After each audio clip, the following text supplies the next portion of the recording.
Members, welcome back to own channel stock market funda में। अब देखो मार्केट कल कैसा रह सकता है। बहुत सारी न्यूज है। सीएमआर ग्रीन की लिस्टिंग हो चुकी है, लेकिन लिस्टिंग बहुत अच्छी होने के बाद क्रैश हो गया है। एंड देखो एक बहुत अच्छी बात है जो मैं आपको बताना चाहूंगा। Just a second. Dow Jones नीचे के लेवल से रिकवर हुआ, और अगर मैं गिफ्ट निफ्टी बात करूं, 143 पॉइंट्स का गैप अप। ठीक है, देखो मैंने आपको यही बताया था कि आज डेफिनेटली फॉल आया मार्केट में, बट मार्केट में पैनिक नहीं है और गिफ्ट निफ्टी क्लियर बता रहा है। ठीक है, सो देखो हर चीज में पैनिक नहीं होता। स्टॉक स्पेसिफिक रहो। क्लोजिंग डेफिनेटली नेगेटिव थी मार्केट की। मिड कैप नेगेटिव था, बट मिड कैप अभी भी इतना नेगेटिव नहीं हुआ है जितना पैनिक आप लोग कर रहे हैं। ठीक है, तो बी रिलैक्स, शांति से रहो, कोई टेंशन मत लो। चलिए, अब देखो बहुत सारी क्वेरी डिस्कस करेंगे। अगर वीडियो पूरा देखोगे तो बहुत सारी चीजें समझ में आएगी। बट देखो अगर आपको सीखना है प्रॉपर डिटेल में मार्केट, तो आप हमारी कम्युनिटी को ज्वाइन कर सकते हैं। बहुत सारे लोग ज्वाइन ऑलरेडी कर चुके हैं। अगर आप इंटरेस्ट रखते हैं तो हमारे लिंक से अकाउंट ओपन जरूर कर लीजिएगा। ठीक है, चलिए स्टार्ट करें। सबसे पहले बात करते हैं निफ्टी की क्लोजिंग। ऑलरेडी मैं आज के पहले वीडियो में बता चुका हूं, क्लोजिंग नेगेटिव थी। मे बी डाउ जोन्स की वजह से हुआ होगा। ठीक है, और एफ आई का एमफी का डेटा कि भाई म्यूचुअल फंड ने कोई ज़्यादा म्यूचुअल फंड वाले नहीं आ रहे रिटेल, तो वो थोड़ा सा नेगेटिव था। बट बी रिलैक्स, अभी कोई ज़्यादा इतना पैनिक वाला भी नहीं है। ठीक है, हालांकि एक देखो एक न्यूज़ है, यूएस के सीपीआई इन्फ्लेशन डेटा है। अब लोगों को ये नेगेटिव लग रहा है, समझो बात को। देखो सीपीआई इन्फ्लेशन 3 साल के सबसे हाईएस्ट लेवल पे है। ठीक है, 4.2%। ये क्लियर आप बोल सकते हैं कि भाई मार्केट में बहुत नेगेटिव इन्फ्लेशन आए, बट मार्केट आप देखोगे यूएस मार्केट वो तो रिकवर कर रहा है। ठीक है, इसको तो क्रैश होना चाहिए था। ये क्यों रिकवर कर रहा है भाई? इसके पहले जो जॉब्स डेटा आए थे ना, वो तो अच्छे थे, तो मार्केट क्यों क्रैश हुआ? ठीक है, तो इसको उल्टा रिवर्स लिया यूएस मार्केट ने। और मैंने हमारी जो कम्युनिटी थी ना उसमें यही बोला था। देखो यहाँ पे मेरी कम्युनिटी में मैं यही डिस्कस करा था। देखो कि भाई यूएस इन्फ्लेशन डेटा नेगेटिव आया है, किसी ने बोला कि भाई ये नेगेटिव आया है, मैंने क्लियर कट बोल दिया भाई नेगेटिव नहीं पॉजिटिव है। और आपको गिफ्ट निफ्टी देख के समझ में आ जाना चाहिए। ठीक है, 151 पॉइंट्स। सो आपको डेटा पढ़ना भी आना चाहिए कि भाई डेटा क्या बोल रहा है। Clear? So be relax, market में कोई पैनिक करने की कोशिश मत करना। इवन इन्फोसिस का एडीआर पॉजिटिव है, देखो। ठीक है, सो चांसेस तो है कि भाई आईटी कंपनीज थोड़ी पॉजिटिव कल रह सकती है। क्लियर? हालांकि देखो एफआई की सेलिंग है बट छोटी इस बार हुई है। देखते हैं कि एफआई की सेलिंग छोटी कंटिन्यू रहती है कि नहीं। एक देखो एक चीज और एक है, साउथ कोरिया का जो मार्केट है वो बहुत तगड़ा गिरा अभी रिसेंटली। ठीक है, तो हो सकता है कि भाई एफआई शायद इतने भी इंटरेस्टेड नहीं है साउथ कोरिया के अंदर, तो इंडिया में भी थोड़ा बहुत कंटिन्यू करे या सेलिंग कम कर दे।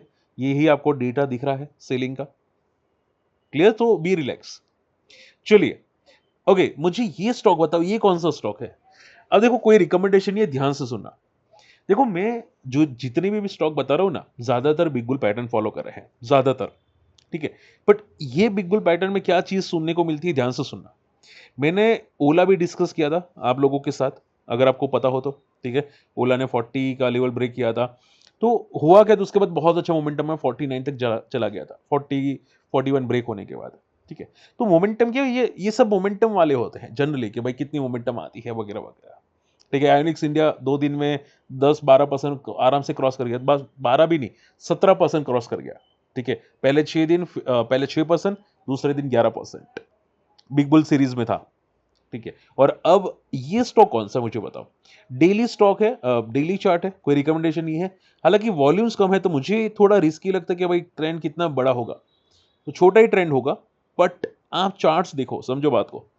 डेली चार्ट में यहां पे रिजल्ट के बाद बहुत अच्छे वॉल्यूम्स आए। इवन फॉलिंग मार्केट में ये अकेला पॉजिटिव था। आई एम श्योर काफी लोग को पता चल गया होगा, क्योंकि बहुत कम स्टॉक आज पॉजिटिव थे। ठीक है, तो इसने एक बहुत अच्छा रेंज ब्रेक किया। एज अ डिस्क्लोजर मेरे पास है, पर मैं सिर्फ बीटीएसटी के लिए ही रखूंगा, इसको ज्यादा फोकस नहीं करूंगा, क्योंकि ये थोड़ा वर्टिकल, अगर ये कल गैप अप ओपन हुआ तो फॉल होने के चांसेस है। ठीक है, तो मैं बाद में फॉल में देखूंगा इसको। ठीक है ना? तो ये मोमेंटम वैसे बहुत अच्छी स्मूथ मोमेंटम है। अब मैं इसकी मंथली मोमेंटम देखो, ये मंथली मोमेंटम है, देखो यहाँ पे। ये डेली वाली है, ये मंथली वाली है। मंथली में अगर आप देखोगे तो इसके पैटर्न देखो। ठीक है, ट्रेंड हायर हाई बन रहा है, देखो। ठीक है, तो पैटर्न बहुत अच्छी बन रही है। ये पैटर्न क्लियर बता रही है कि इसका ट्रेंड पॉजिटिव है। ठीक है, तो अभी अगर ये सपोर्ट लेने आता है तो वापस एक ऊपर ट्रेंड कंटिन्यू कर सकता है, बट अभी के लिए चार्ट्स बहुत स्ट्रांग है इसके। ठीक है? तो स्टडी करो चार्ट्स को कि वॉल्यूम्स के बाद स्टॉक कितनी अच्छी 20 डे वहाँ पे सपोर्ट लेके बाउंस करता है, देखो कितना अच्छा बाउंस करता है। हालाँकि बड़े प्लेयर्स आने का सिग्नल मुझे यही कैंडल पे दिखा। अगर ये मिड कैप होता ना, सीरियसली 10,000 करोड़ की मार्केट कैप से ऊपर होता और मिड कैप होता, तो चांसेस बहुत हाई थे कि भाई यहाँ से बड़े प्लेयर्स कम से कम 50-60% दिखते, कि भाई 50-60% मोमेंटम करता। बट ये स्मॉल कैप है, तो स्मॉल कैप थोड़ा वॉलेटाइल होता है, रिस्की होता है। ओके, बाकी मोमेंटम बहुत स्ट्रांग है इसकी। तो बताना कौन सी कंपनी है?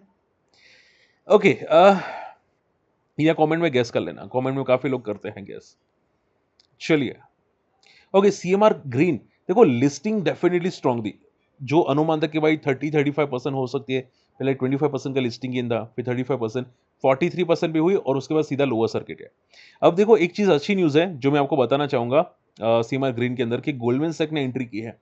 50 करोड़ शेयर्स खरीदे हैं गोल्डमैन सैक्स ने ओपन मार्केट में, ठीक है? और किसी ने नहीं खरीदे, ठीक है? तो बहुत अच्छी बात है सीएमआर ग्रीन के अंदर। बट देखो एक बात समझो, लिस्टिंग ऑलरेडी बहुत ज़्यादा हाई प्राइस पे हो चुकी है, ठीक है? ये मार्केट लीडर था, तो मार्केट लीडर पे इसने बड़े प्लेयर्स ने इसको लिस्टिंग इन दे दिए। अब मान लो कि भाई जो गोल्डमैन सैक्स आया है उसकी वजह से एक छोटा-मोटा बाउंस कर ले, पुल बैक कर ले, बट ज़्यादा पॉजिटिव मत रहो, क्योंकि देखो वीक मार्केट है, बड़े प्लेयर्स क्या करते हैं, लिस्टिंग इन लेके निकल जाते हैं। 90 डेज़ का लॉक इन पीरियड होता है ना, तो आप ट्रैप हो जाओगे। तो ये चीज़ें आप ध्यान में रखना, ज़्यादा हर चीज़ में पॉजिटिव मत रहना, ये सिर्फ लिस्टिंग इन के लिए पॉजिटिव है। मैं इसको साइड पे कर देता हूँ, ठीक है? Just a second. ओके, चलिए, आई होप ये चीज़ें समझ में आई हैं। सो थोड़ा कॉशियस रहना सीएमआर ग्रीन के अंदर। अब देखो आपको जो मार्केट पॉजिटिव लग रहा है ना, देखो यहाँ पे गिफ्ट निफ्टी, ये दिख रहा है 146 पॉइंट गैप अप। हालांकि डाउ जोन्स नेगेटिव है, ठीक है? डाउ जोन्स हालांकि नीचे से रिकवर हुआ, बट थोड़ा सा अभी भी नेगेटिव है 2 पॉइंट का। तो ये जो मार्केट रिकवर किया ना, ये पर्टिकुलर न्यूज़ की वजह से, जैसे कि आप यहाँ पे फोकस कर सकते हैं। Government extend micro finance credit guarantee scheme, ठीक है? To target 200 billions in credit inflow. देखो इसका मीनिंग क्या है, समझो बात को। यानी कि बहुत सारी बैंक्स जो होती है, माइक्रो फाइनेंस होती है, ठीक है? वो क्रेडिट देती है, ठीक है? कि छोटी-मोटी लोगों को यहाँ पे क्रेडिट देती है, बैंक्स को, मतलब अब कंपनी को क्रेडिट देती है। अब ये जो क्रेडिट देती है ना, तो अगर कोई डिफ़ॉल्ट कर लेता है, तो गवर्नमेंट ने खुद बोला है कि भाई हम लोग इतना झेल देंगे। ठीक है? कि मतलब गवर्नमेंट ने सपोर्ट दिया है, भाई आप ज़्यादा से ज़्यादा क्रेडिट दो, लोगों को लोन बाँटो, हमारी इकोनॉमी ग्रो होनी चाहिए, अगर डिफ़ॉल्ट हुआ तो मैं सँभाल लूँगा। ऐसा किसने बोला? गवर्नमेंट ने बोला। और कितना कितना सपोर्ट दिया है? 200 बिलियन का सपोर्ट दिया है। अब इसकी वजह से कौन-कौन सी कंपनी बेनिफिटेड हो सकती है? तो कि जितनी माइक्रो फाइनेंस कंपनी है सभी बेनिफिट हो सकती है।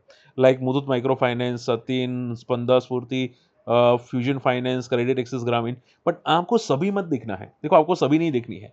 फंडामेंटली स्ट्रांग जो हो ना, वो ही देखनी है। फंडामेंटली स्ट्रांग कौन सी है?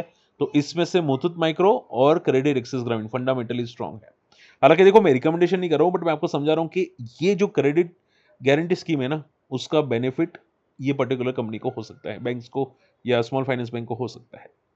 ठीक है? इवन मुथूट माइक्रो फाइन ने कंपनी ने क्या बोला है? देखो, कंपनी के सीईओ ने बोला है कि भाई हमारा जो ग्रोथ है वो 12%, 15% नहीं 20% रहेगा। क्लियर? तो अगर कंपनी अपना फ्यूचर ग्रोथ बढ़ा देती है तो रिजल्ट अच्छे आएंगे, और ये गवर्नमेंट का जो अपडेट है वो भी काफी अच्छा है। तो चांसेस है कि भाई ये कंपनी चेंज हो सकती है। बट देखो मैं आपकी जगह होता मैं क्या करता? मैं देखता पहले स्टॉक की चार्ट को, क्या मोमेंटम सस्टेन हो रही है, क्या मोमेंटम कंटिन्यू हो रही है। मैं ब्लाइंडली घुसता नहीं कोई स्टॉक के अंदर। बात समझ में आ रही है? और मुथूट माइक्रोफिन में तो ऊपर रेजिस्टेंस है 248 का, तो जब तक ये 248 ब्रेक ना करे, ये वाला रेंज, ठीक है, तब तक ये वीक है, आप समझो। क्लियर? सो ये चीजें ध्यान में रखना अभी के लिए। जी एंटरटेनमेंट, देखो अब देखो जी एंटरटेनमेंट बहुत ही रिस्की स्टेप उठा रहा है, ध्यान से सुनना। जी एंटरटेनमेंट एक बार बैंकरप्ट हो चुका था, जिनको नहीं पता है, इंडसइंड बैंक के लोन डिफॉल्ट किए थे, बट अभी ये सम रिकवर करने की कोशिश कर रहा है। अब फीफा के जो राइट्स है, कल आई थिंक फीफा स्टार्ट हो रहा है, तो आई थिंक, हाँ, मुझे मैं ज्यादा देखता नहीं, आप मुझे कमेंट कर सकते हैं। जो वर्ल्ड कप है वहां का वो स्टार्ट हो रहा है, तो जो ब्रॉडकास्ट राइट है ना, तो जी एंटरटेनमेंट ने ले लिया। अब ये लोग फंड राइजिंग करे $241 मिलियन की। अब ये जो ब्रॉडकास्ट होते हैं वो अर्ली मॉर्निंग होता है, 3-4 बजे आई थिंक कुछ मैच होती है इनकी। ठीक है? तो आप ये समझो, देखो जनरली कोई देखता नहीं है। एक तो क्रिकेट होता तो भी देख लेते हैं। ये फीफा जनरली इंडिया में पता नहीं कितने लोग देखते हैं, मुझे कमेंट करना। बट ये बहुत बड़ा गैम्बल खेला है जी एंटरटेनमेंट ने। अगर अगर अगर इनको व्यूअर्स नहीं आते, अगर इनको स्पॉन्सर्स नहीं आते तो डेफिनिटली नेगेटिव इम्पैक्ट इनकी बैलेंस शीट में आ सकता है। ठीक है, तो अभी के लिए न्यूज़ तो डेफिनिटली अच्छी है जी एंटरटेनमेंट की, बट ऊपर एक रेजिस्टेंस है 150 का जी एंटरटेनमेंट में, और जब तक ये 300 रेंज ना ब्रेक करे तब तक तो ये वीक है। ठीक है, सो कॉशियस रहना जी एंटरटेनमेंट के अंदर। ये फंड राइजिंग अभी के लिए अच्छी है, बट अगर रिजल्ट्स अच्छे नहीं आते या बोलते हैं ना कि अगर कोई लोग नहीं देखते टीवी, तो चांसेस है कि भाई इनको व्यूअरशिप नहीं मिलेगी और शायद इनकी प्रॉफिट कंपनी लॉस में चली जाए। So be careful. Last not the least, Airtel expansion करा है 5G नेटवर्क में, 2900 साइट्स को ऐड कर दिया है। एंड ये बहुत अच्छी बात है क्योंकि वोडाफोन आइडिया अभी भी बहुत ज़्यादा पीछे है, तो थोड़ा वोडाफोन आइडिया के लिए नेगेटिव हो सकता है, तो कल कॉशियस रहना, वोडाफोन आइडिया में ये नेगेटिव इम्पैक्ट है। एयरटेल के लिए पॉजिटिव है, और इवन मार्केट में निफ्टी का वेटेज एयरटेल का बहुत ज़्यादा है। ठीक है, तो ये अगर एयरटेल ऊपर जाता है, ये पॉजिटिव न्यूज़, तो निफ्टी डेफिनेटली पॉजिटिव रह सकता है। So all in all positive for the market. चलिए, होप चीज़ें समझ में आई हैं, फटाफट आप लोगों की क्वेरीज लेते हैं। सबसे पहली क्वेरीज जो आ जाती है वो है चेन्नई पेट्रो। अमित अमित शर्मा जी ने पूछा था, हमारे न्यू व्यूअर है, थैंक यू सो मच। आप अगर कोई भी डाउट है आप कमेंट कर सकते हैं। देखो, मैंने इसका चार्ट देखा है चेन्नई पेट्रो का, मोमेंटम बहुत स्ट्रांग है, बट स्टिल इसका लाइफ हाई रेजिस्टेंस बहुत तगड़ा है, ये वाला। यहाँ पे बहुत तगड़ा सेलिंग प्रेशर आया था, देखो ये सीधा क्रैश हो गया था। तो केयरफुल है ना, क्योंकि 1100 से 1200 बहुत तगड़ा सेलिंग प्रेशर है। अगर ये क्रॉस नहीं कर पाए तो वापस एक फॉल आ सकता है, और वापस ये 950 के नीचे जा सकते हैं। सो बहुत केयरफुल है ना।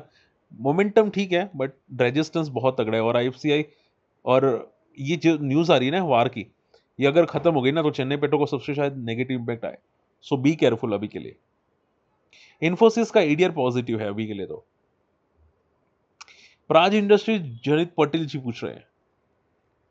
देखो, आप लोग माने कि ना माने मुझे नहीं पता, बट प्राज इंडस्ट्रीज में अभी देखो चार्ट में कोई मोमेंटम है नहीं। ठीक है, चार्ट एकदम वीक है, बट मुझे लगता है कि शायद बड़े प्लेस इसके अंदर एंटर हो सकते हैं। कंफर्मेशन मुझे लगता है नवंबर दिसंबर में मिलेगा। ठीक है, तो देखते हैं यहाँ पे। मैं जो सोच रहा हूँ वो सही है कि नहीं वो बाद में पता चल जाएगा नवंबर दिसंबर में, बट अभी के लिए इसका रेजिस्टेंस है 500 का। ओके, तो जब तक ये 500 ब्रेक ना करें तब तक ये वीक है। हालांकि प्योरली ओवरसोल्ड है, यानी कि यहां से नीचे जाने की चांसेस ना के बराबर है, बेस्ड ऑन द चार्ट्स। ठीक है, based on the charts. But यहां से अगर ये बेस बना के ऊपर जाएगा तो बहुत अच्छा मूव करेगा। बट देखो ये कब चलेगा कहना मुश्किल है, हो सकता है 1 महीने में चल जाए, हो सकता है 1 साल ले ले। ठीक है, तो ये बात याद रखें। सर आईएफसीआई क्यों गिरा, यहाँ पे किसी ने मुझे कमेंट करके पूछा था। क्रिसिल, हाँ सर, क्रिसिल में मोमेंट, कैरेसिल में मोमेंटम है डेफिनेटली। एमआरपीएल भी देख लेते हैं। आईएफसीआई, देखो आईएफसीआई फॉल क्यों किया था, मैंने इसमें कोई न्यूज़ एग्जैक्टली मुझे याद नहीं आ रही है, बट एक रीज़न मैंने देखा वो है ये है कि टेक्निकल चार्ट में बहुत ज़्यादा वर्टिकल था, तो ये एक रीज़न हो सकता है स्टॉक के फॉल का। ठीक है, जो भी स्टॉक जनरली वर्टिकल जाते हैं ना, मिड कैप में आज ज़्यादा फॉल था, तो इसकी वजह से वो भी प्रॉफिट बुक कर लेते हैं, फॉल आ जाता है आईएफसीआई में। तो ये एक चीज़ें हैं, उसमें भी सपोर्ट देखो, कल एचएफसीएल सपोर्ट ले ही लेगा, चांसेस तो पूरे हैं। आईएफसीआई में भी देखने चांसेस हैं, 1-2 दिन में वो भी सपोर्ट लेने के आसपास आ रहा है। ओके, लास्ट क्वेरी सुरजो जी की एमआरपीएल की। देखो सुरजो जी, चेन्नई पेट्रो भाग रहा है लेकिन एमआरपीएल नहीं भाग रहा है। ठीक है, तो एमआरपीएल में मोमेंटम कोई है नहीं। अगर ऐसे ऐसे मार्केट में भी अगर एमआरपीएल नहीं भाग रहे ना, तो मार्केट आगे जाके अगर गिरेगा तो फिर ये तो ज़्यादा क्रैश हो जाएगा। सो केयरफुल है ना, जब तक 200 ना ब्रेक करे तब तक एमआरपीएल वीक है। ठीक है, सो अभी के लिए कोई मोमेंटम नहीं है, कोई पुल बैक आए वो सब फेक पुल बैक है, बी केयरफुल। क्लियर? चलिए, होप आज का वीडियो पसंद है, वीडियो शेयर करना, चैनल सब्सक्राइब कर लेना, और कम्युनिटी में आना चाहते हैं हमारे लिंक से अकाउंट ओपन कर लेना। मिलते अगले वीडियो में, बाय।